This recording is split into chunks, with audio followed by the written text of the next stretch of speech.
Whispers among the stars, Krasla. Vortek moved silently through the dim corridors of the ancestral archives, her six-fingered hands carefully cradling ancient data crystals that pulsed with a soft violet glow. The massive archive complex stretched for kilometers beneath the surface of Xylos Prime, the capital world of the Galactic Confederation. For 15 cycles she had devoted her life to these halls, searching for evidence that the most controversial stories in their history were more than just myths. Most of her people believed she was wasting her time. The tales of humans were just that, tales. Frightening stories told to younglings across 1,000 worlds. Behave, or the humans will come. Parents throughout the Confederation used these stories to ensure good behavior from their offspring. But Krasla knew better.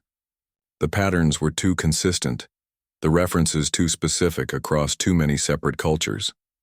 The Confederation united 34 species across 200 star systems, and every single one had some version of the human myth. That couldn't be coincidence. Still chasing ghosts, Archivist Vortek? The voice echoed through the corridor, accompanied by the soft glow of bioluminescent tendrils. Director Siphon, her supervisor, emerged from a side passage, his tendrils pulsing with a skeptical orange hue. Not ghost, Director, history. Krasla continued walking. She had no time for his mockery today. She finally had something tangible, something that might prove her theories correct. The Council grows impatient with your research allocation, Siphon called after her. Resources are finite, even in the archives. Krasla didn't respond. Let them be impatient. If she was right, the entire Confederation would soon face a reality they weren't prepared for. In her private study chamber, Krasla inserted the crystals into her reader. The room filled with holographic star maps, ancient texts, and fragments of transmissions collected from across space and time.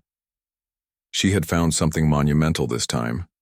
Actual coordinates that matched the clues from texts spanning thousands of years.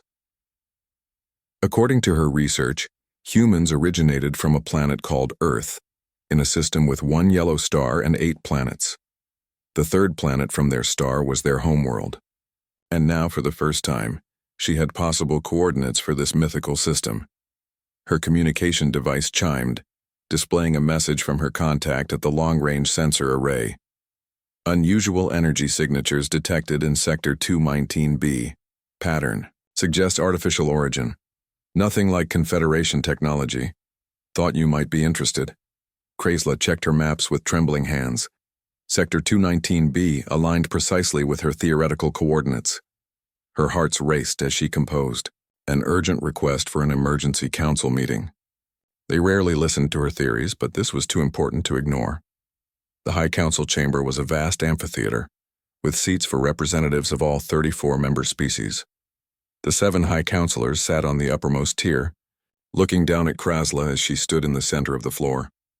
Honorable Councilors, she began, her voice steady despite her nerves. I have discovered evidence suggesting that the beings known as humans in our ancient texts may not be mythological. They may be real, and they may be reaching into our space. A wave of murmurs filled the chamber. High Councilor Draz, a towering crystalline entity whose voice resonated like struck crystal, spoke first. Archivist Vortek, you have presented these theories before. What new evidence do you offer? Krasla activated her datapad, projecting the star maps above the council floor. These coordinates appear in texts from 18 different member species, all pointing to the same region of space. Now we have detected unusual energy signatures from that exact location.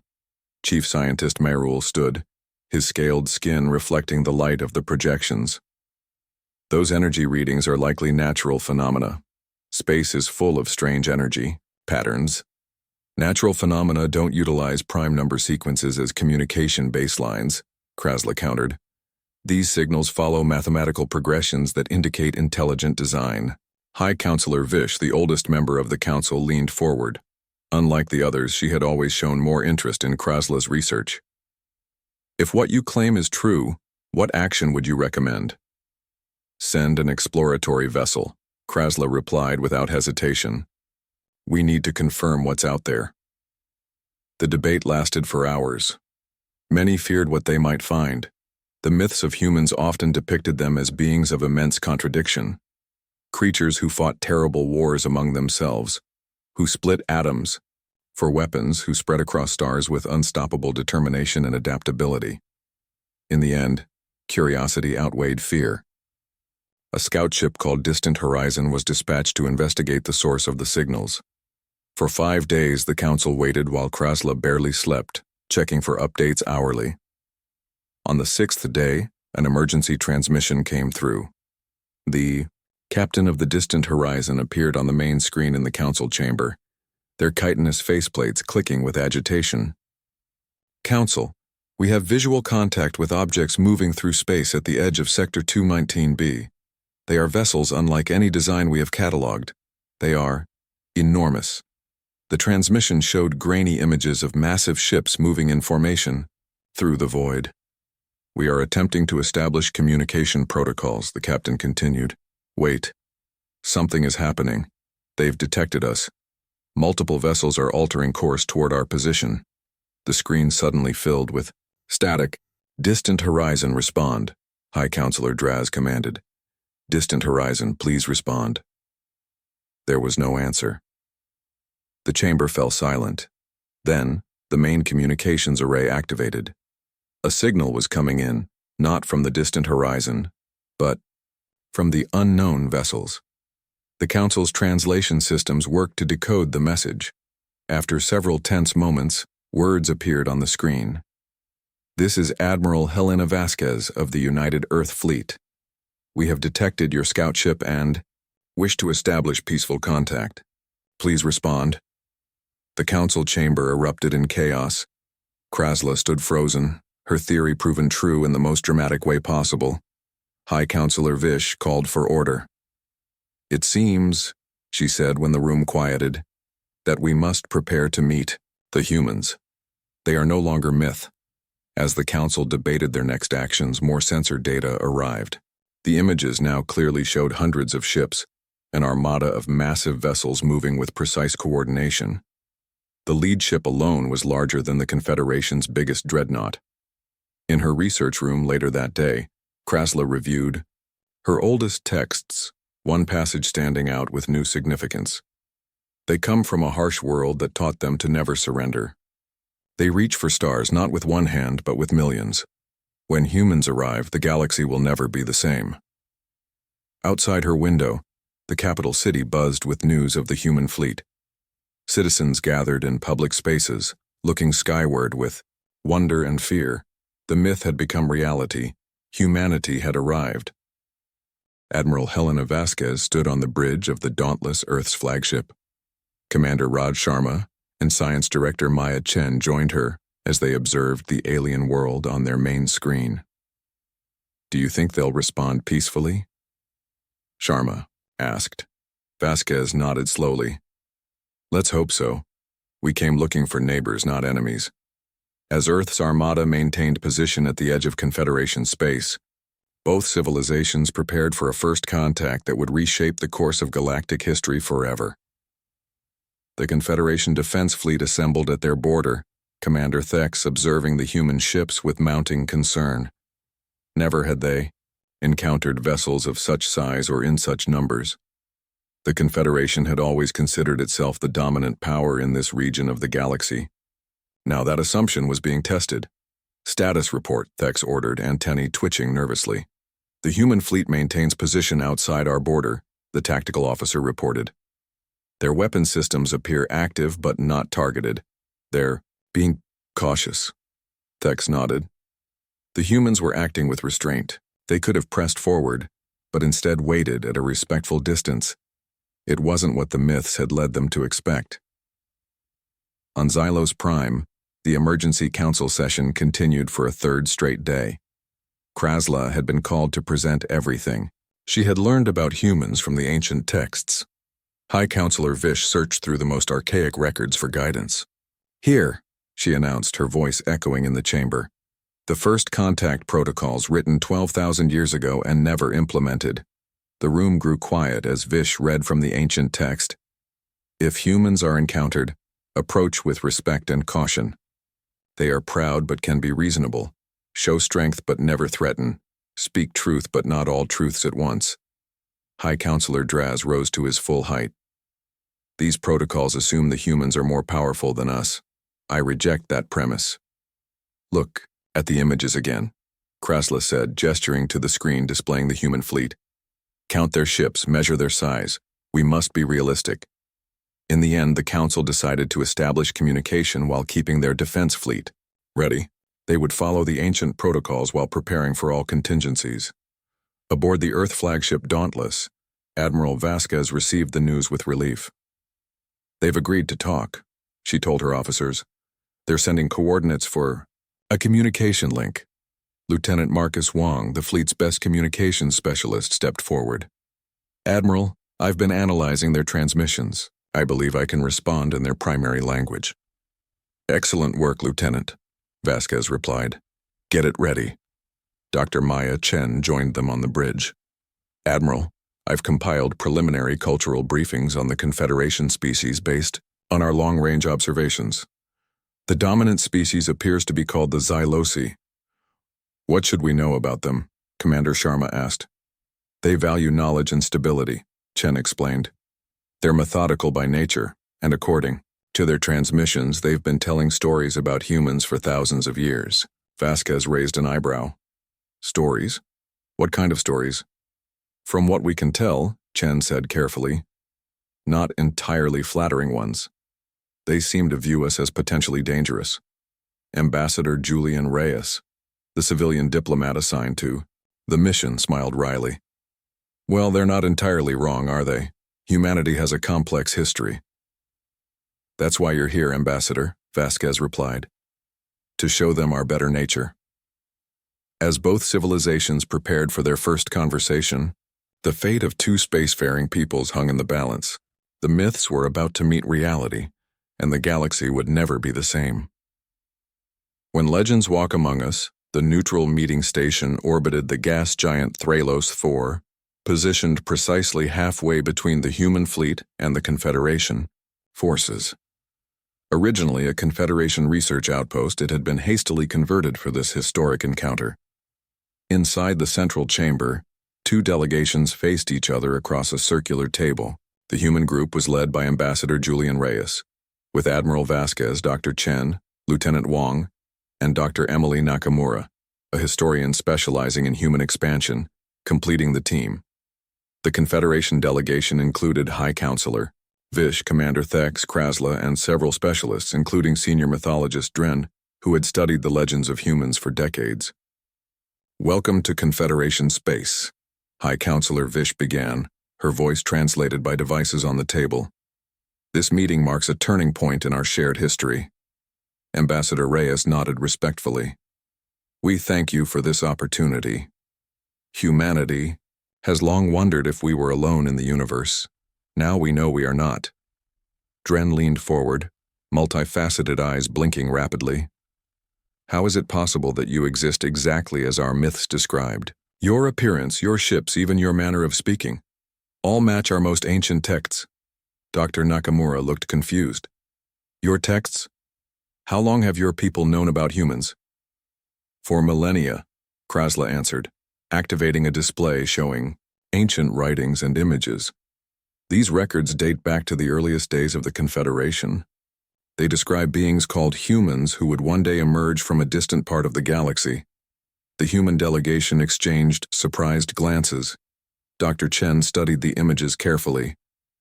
These depictions are remarkably accurate, she said. But humanity only began interstellar exploration 4 centuries ago. We've only ventured beyond our local cluster for the past 200 years. High Counselor Vish nodded slowly. The records also indicate that humans were visited long ago, before they reached the stars. The visitors left with warnings about human potential. Admiral Vasquez's expression hardened. Visitors to Earth? We have no records of such contact. It would have been before your recorded history, Krasla explained. Perhaps 15,000 of your Earth years ago. Lieutenant, Wang translated a portion of the ancient text. They are dangerous because they never stop trying. They will either destroy themselves or spread across the stars like wildfire. This was written 10,000 years ago, Krasla added quietly. A tense silence filled the room. Ambassador Reyes broke it with a measured smile. It seems we have much history to share. Perhaps we can begin by telling you our story as we know it.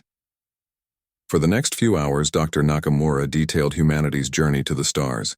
She described Earth's early struggles, the near destruction during the resource wars, and the eventual unification that led to their expansion. We almost did destroy ourselves, Nakamura admitted.